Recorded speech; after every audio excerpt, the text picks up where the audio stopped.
Gazoduc Maghreb-Europe, quand El Mundo s'en mêle les pinceaux.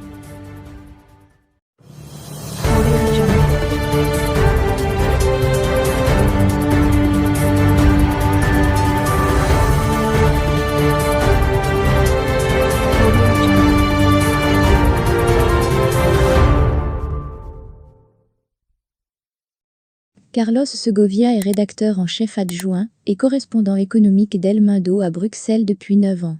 Chroniqueur, il se dit spécialisé en économie et relations internationales, mais également en diffamation et d'attaques contre le roi du Maroc, Mohamed VI. Le 13 juin 2021, le journal espagnol El Mundo publie un article intitulé « Mohamed VI arrête la négociation pour renouveler la concession du gazoduc avec l'Espagne qui expire cette année », en référence au gazoduc Maghreb-Europe. L'article d'El Mundo, l'un des plus grands journaux espagnols, manque de précision et de sources. Il ne se bat que sur des rumeurs créées par le rédacteur de l'article lui-même, Carlos Segovia. Qui est ce journaliste, qui n'en est pas à sa première publication à charge contre le Maroc et l'institution monarchique? Carlos Segovia est rédacteur en chef adjoint et correspondant économique d'El Mundo à Bruxelles depuis 9 ans. Chroniqueur, il se dit spécialisé en économie et relations internationales, mais également en diffamation et d'attaques contre le roi du Maroc, Mohamed VI.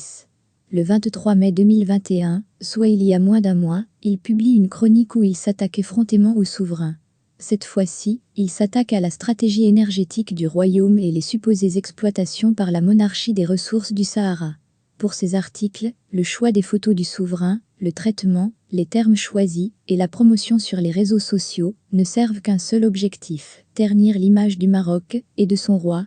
Sur Twitter, le journal a d'ailleurs choisi comme accroche pour l'article sur le gazoduc cette phrase « Alors que Rabat a cessé de critiquer le gouvernement espagnol pour avoir caché son accueil du leader du Polisario, à Alger ils applaudissent ».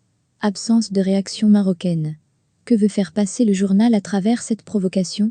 Il ne faut pas être un génie pour le deviner, surtout lorsqu'on sait que le fameux journal algérien Ekorouk, pro-régime, a publié, le même jour qu'El Mundo, l'information relative au supposé arrêt des négociations pour le renouvellement de la concession du gazoduc Maghreb-Europe. El Mundo se veut un journal sérieux, mais sa ligne diffamatoire à l'encontre du Maroc ne cesse de se confirmer.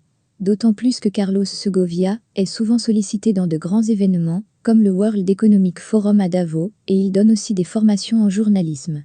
Dommage qu'un enseignant en journalisme ne respecte pas les bases de la déontologie du métier, nous déclare une source ayant requis l'anonymat. Il faut savoir que, ces derniers mois, le régime algérien a investi plusieurs millions de dollars dans une guerre médiatique contre le Maroc. Alger, avec l'aide de complices installés en France, en Espagne et au Royaume-Uni, a noué des deals avec de grands groupes médiatiques dans le seul but d'attaquer régulièrement le Maroc. Pour le moment, le Maroc n'a pas réagi officiellement à cette énième rumeur. Mais une source proche du secteur énergétique nous confie que les négociations du renouvellement de la concession du gazoduc Maghreb-Europe, qui prend fin en novembre 2021, sont toujours en cours, et que les rumeurs sur l'arrêt des négociations par le Maroc pour faire pression sur l'Espagne sont infondées. Et même si ce contrat n'est pas renouvelé, son impact ne sera conséquent ni sur le Maroc ni sur l'Espagne. Le Maroc n'a reçu en 2020 que 500 millions de dirhams de redevances, un montant qui ne va pas provoquer une crise économique au Maroc. De même, l'Espagne et l'Algérie sont liées par un autre gazoduc direct appelé Medgaz, et qui fournit à l'Espagne plus de la moitié de ses besoins en gaz. Toutefois, l'Espagne a intérêt à ce que le gazoduc Maghreb-Europe soit maintenu pour sécuriser ses approvisionnements. D'autre part, si le Maroc ne reçoit plus sa part en gaz, il dispose de plusieurs cordes à son arc, nous déclare notre source, pour laquelle une éventuelle rupture de ce contrat, qui court depuis 25 ans, sera un non-événement.